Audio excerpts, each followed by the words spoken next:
Ruslan, hansı linzalar hansı çəkilişlər üçündür? Məsələn, portret çəkilişi üçün ən ideal olan 50 mm-dir. 85 də portret üçün gedir. Çünki 50 mm-dən 85 mm linzalar təqribi bizim gözümüz necə görürsə, həmin bucağı da onlar verir. Ona görə portret üçün ən ideal linzalar onlardır. Bəs tədbir çəkilişlər üçün? Tədbir çəkilişinə daha yaxşı olar ki, universal linza olsun.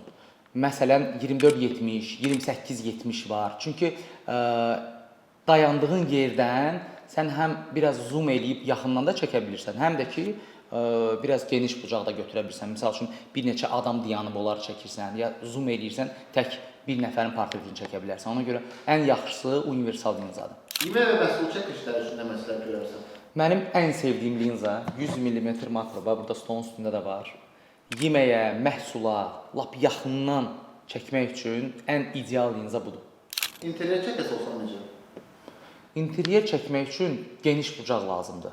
Amma çox ultra geniş bucaq yox.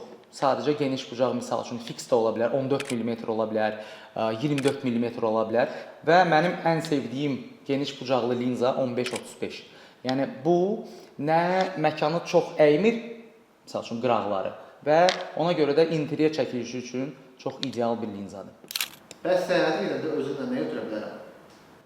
Paltar götür, çamadan götür.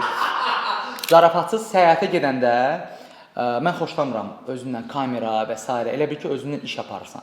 Bir dənə balaca bir kompakt kamera bəs edir və yaxud da ki, elə telefonla götür, çəkiliş elə, dincəl, kef elə.